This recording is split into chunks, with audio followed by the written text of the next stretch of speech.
John Addison, welcome to the conversation today. Glad to be here, John. It is a pleasure to be with you. You're joining us from Georgia. I'm south of Salt Lake City in Utah. And Yes. today we're going to be talking about your book, Turn Your Fear into Fuel. It's been a lot of fun talking with you in the pre-interview and just getting to know you a little bit. And, as I was saying a minute ago, I just love the title of this book. It's such a fun way to frame what I think is a really important topic. We'll get into it here in a minute.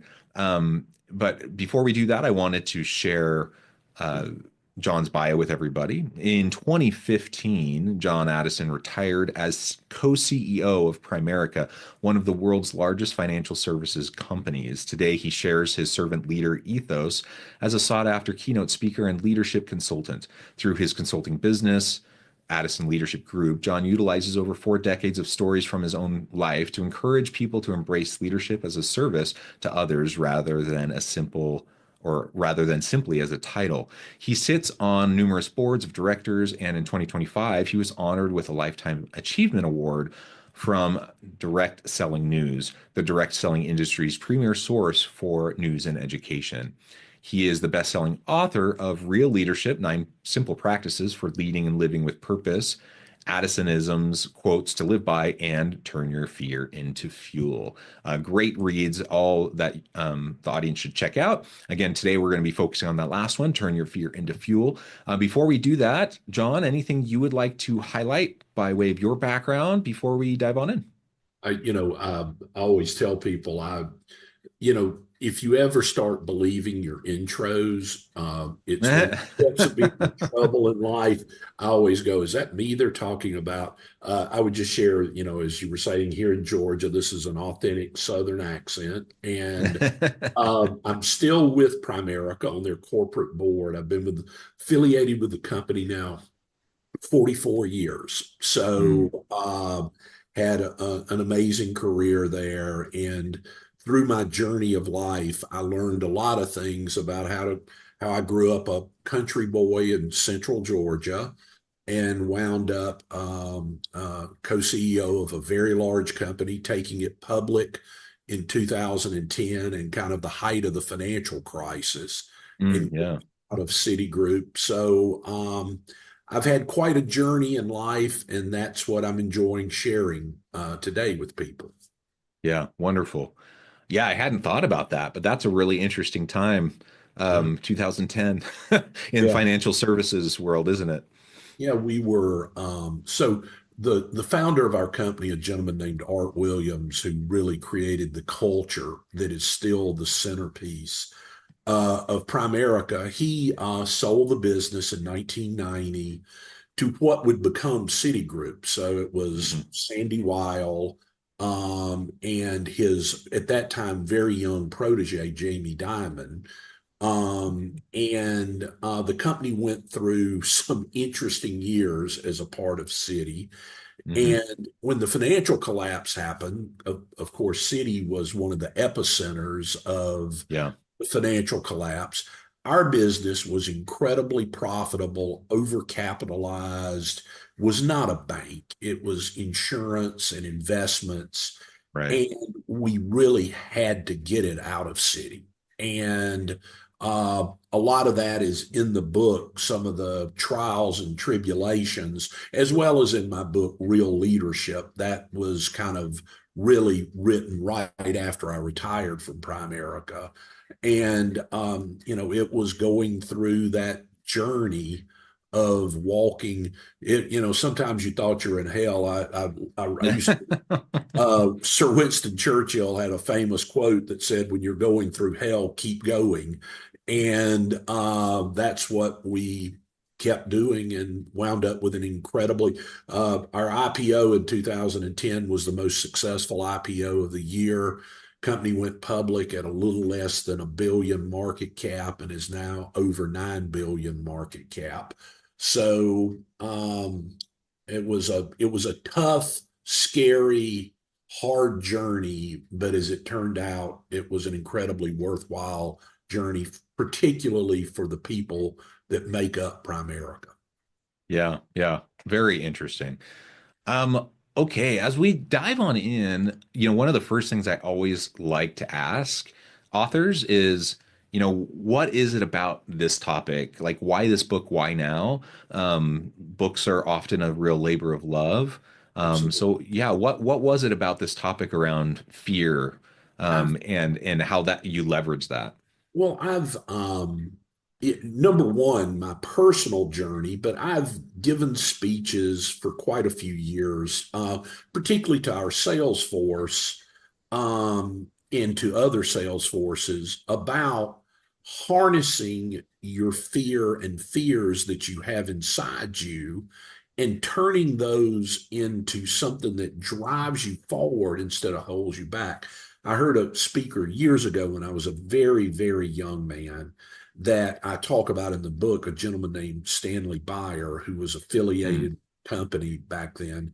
And he used to talk about by the time you're 5 years old, you have all of these fears and doubts programmed into you, and you spend the rest of your life wrestling with a 5 year old on what you can accomplish. And I always tell people, let me tell you, the book's not for. Some people think they're perfect. They have all the answers. They know Hmm. everything. They've never been wrong. I mean, if everybody thought like them, the world would be perfect. Book isn't for them.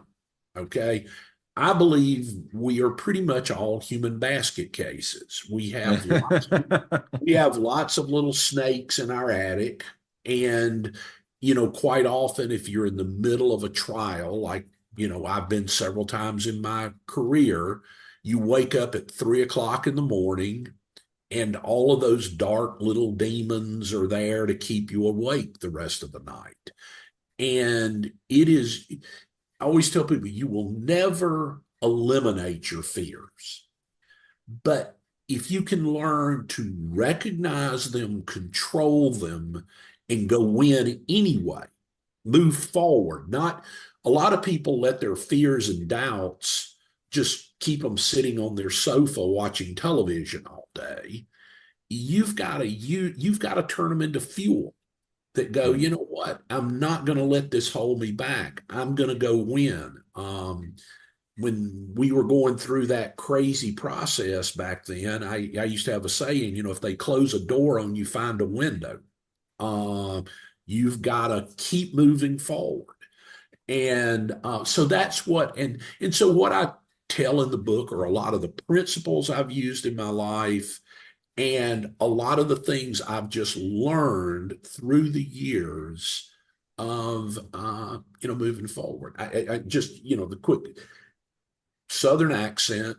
Okay, I'm a kid from Central Georgia. Now, I was always great, did really good in school, got my degree from the University of Georgia.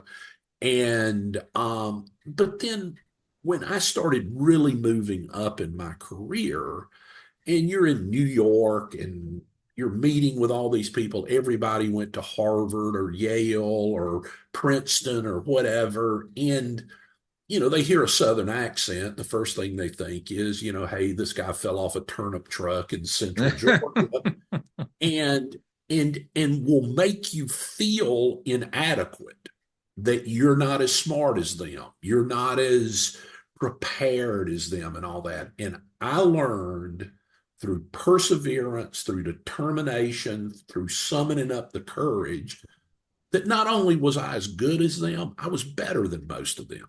Okay. Mhm. And I deserved to to help my company succeed. And so, it really stems from what I've read a number of times in psychology, which I'm sure, given your background and what you've done, you do the imposter complex. Yeah. A lot of people that get very successful, they will think, did I just get lucky? How did this happen? Okay. When I finished my master's in business administration, for years I would have a recurring dream that it was the last day of final exams and I hadn't gotten my MBA yet. And I had not studied for the exam, and I'm in class and they're passing out the exam, and I'm like, oh my God, Well, you know, if you study the imposter complex, that's a fairly recurring dream. It is your dream that I didn't get it done. I didn't do what it took to win. And so we all have these little insecurities in us that you can either feed your doubts and insecurities, or you can feed your dreams and ambitions. Okay. And yeah, I've learned you got to starve your nightmares and feed your dreams. So anyway, that's the topic of the book. I think for anyone that wrestles with, insecurities, doubts, concerns about whether they're prepared enough or whether they deserve this promotion or whether I could do that job, those are the people I'm trying to talk to. Hardworking, good people who are capable, who could shock themselves with what they're capable of doing if they overcame the doubts that hold them in place. Yeah. Well, and as you highlight, I mean, we all have doubts. We all have fears. If you don't, you're like some sort of a sociopath narcissist. I mean, I, Absolutely correct. That's everyone does. And as you were sharing that that nightmare dream, my equivalent is, for some reason, I go back even further. So, I went through school. I went through a lot of school. I'm a professor, right. and I got multiple master's degrees and a PhD, and I've been a professor for 17 years. But I still, on occasion, will have a dream where I'm back in middle school and I Right. didn't, like, I have one more math class that I have to take, and I didn't go all semester, and I have to go take the final exam. And because I'm not ready to take that final exam, if I don't pass that, none of the rest of my school counts. Like, Right. all of my degrees get Sure. wiped away.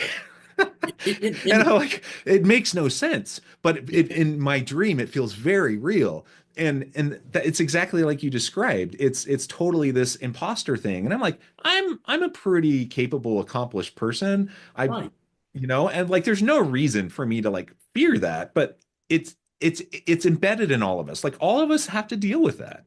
And the people, and I will tell you, some of the most successful people I know in life, but which, by the way, let me just say one thing. I define success as doing something worthwhile and being happy.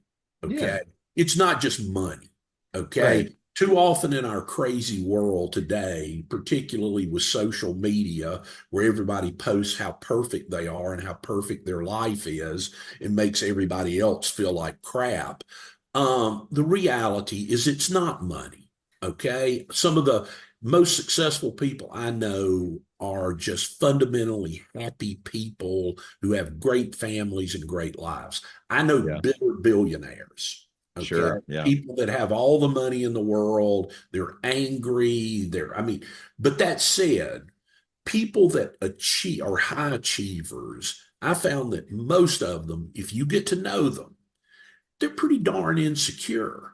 They have a lot of them overcome their insecurity by being arrogant, okay? Mm, And projecting that.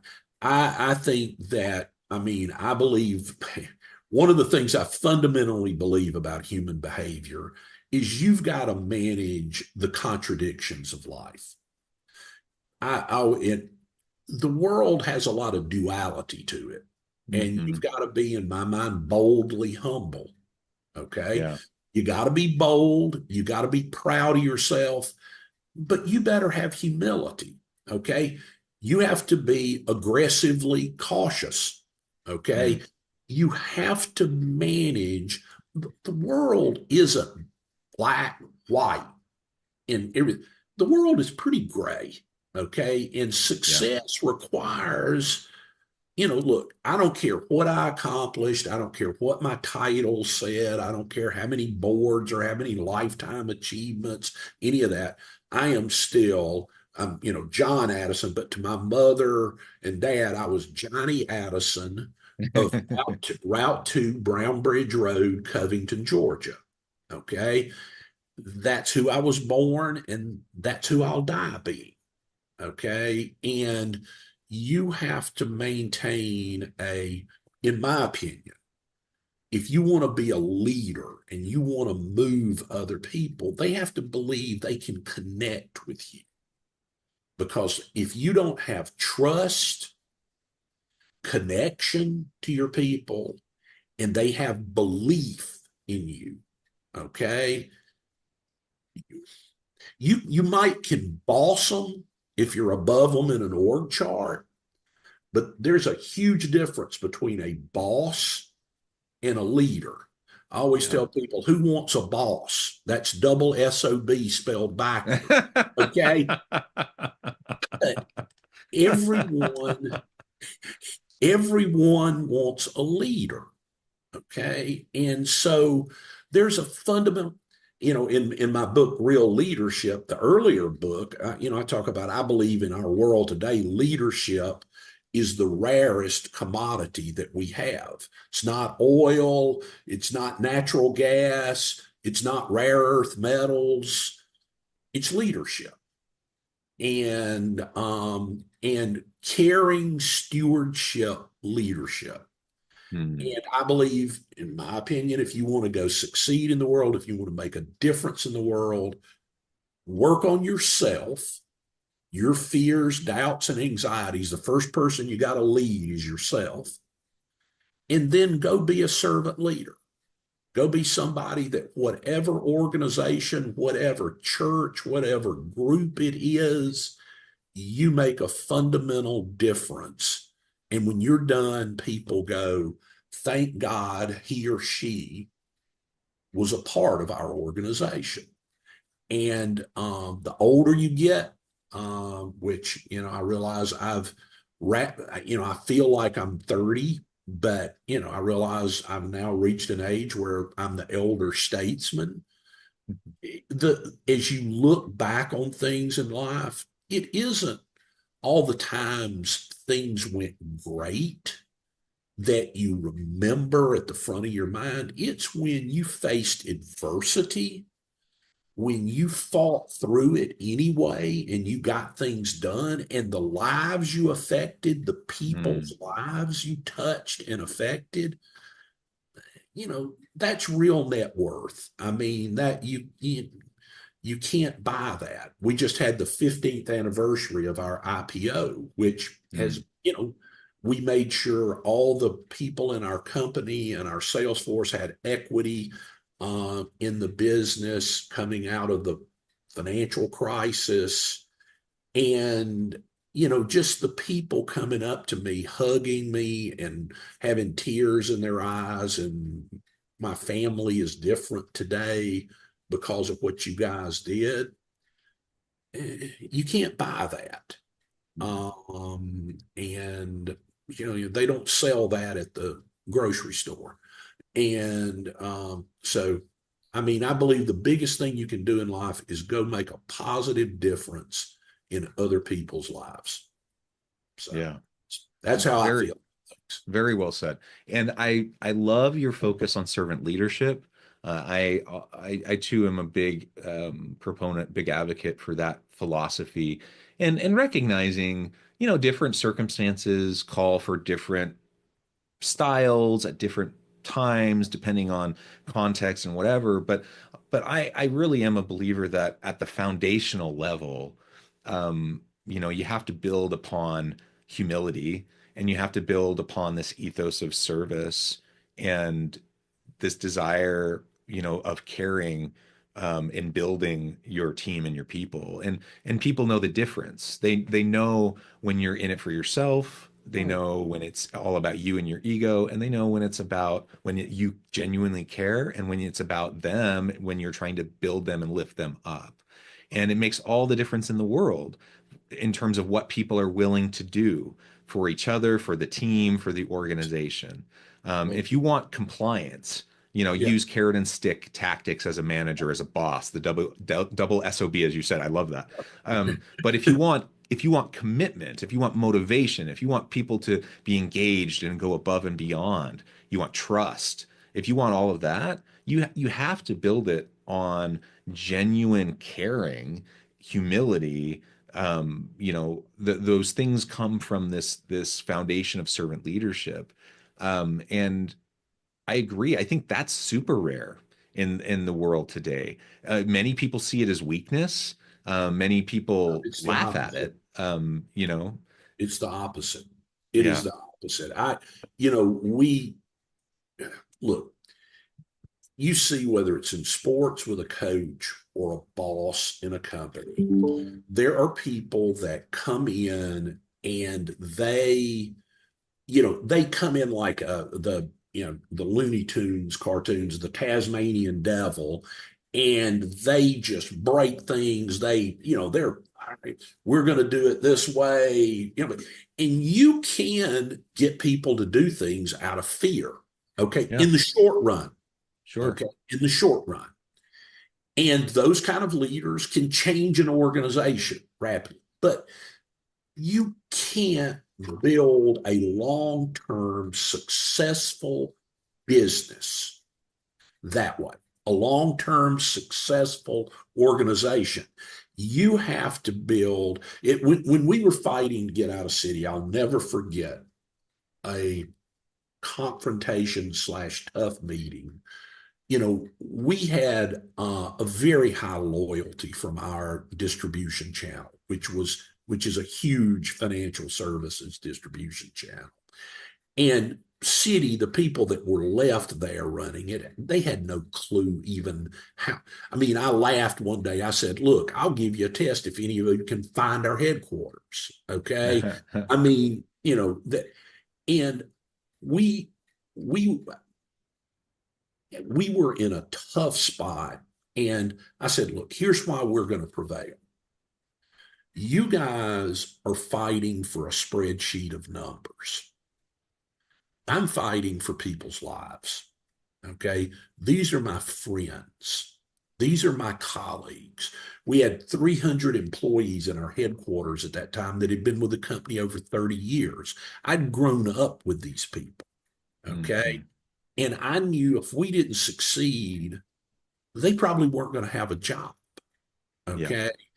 And when you have that connection, commitment, and you're fighting for something bigger than yourself, again, I realize old guy, but one of the things I can't stand about social media and everything is I think it is making people more and more narcissistic. Look at me, look at what I'm doing, look how great I am, me, me, me, me, me. Okay. I think that's the opposite of what it takes to succeed long term. Okay. You've got to be somebody that that they want to follow, that they go, I'm a part of a worthy cause. This is a good person and not perfect. One of the things I'll say to people that are watching it is I think great leaders own their mistakes. I always tell them, yeah, I hate politicians because every time something goes good, it's me, me, me, look at me, look what I did. And yeah, when things go bad, they either blame it on their predecessor or someone else. I think a great leader, all success is shared. I used to, and I worked hard at this, and I would encourage people that when you're a leader and you're talking about the success of what's going on, always use we, not I.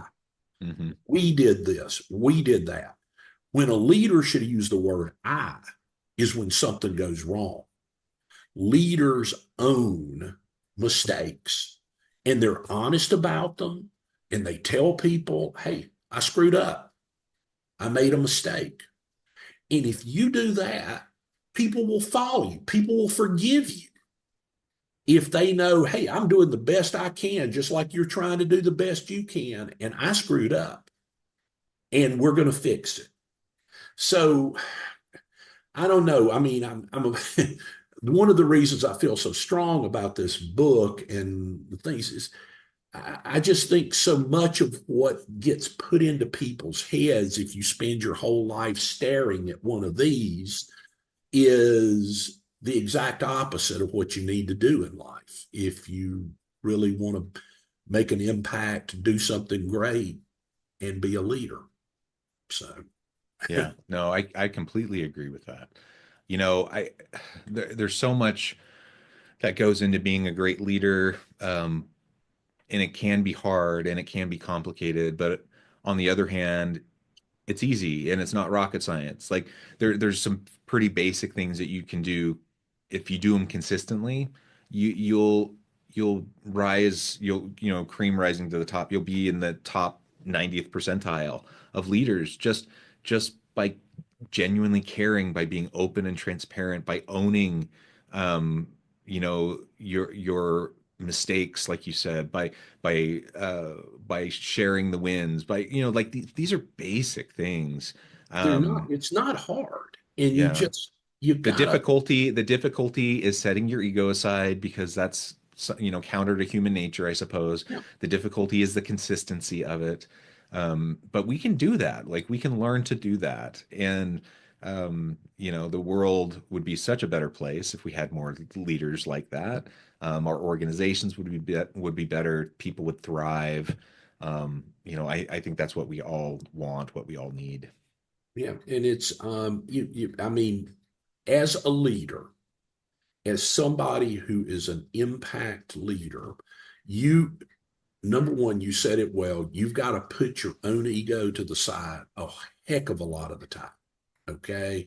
Because you got to realize I've got the title as leader. That doesn't mean I'm emperor. That doesn't mean I'm king. That Mhm. means I am the leader of the people.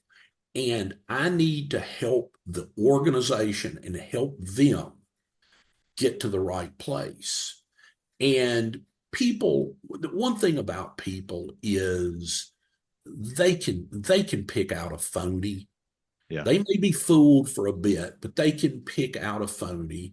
And another thing I would just say, one of the things whenever I lecture, like at the University of Georgia Business School, I always talk to young people. I believe one of the greatest, I believe the greatest ability is likability.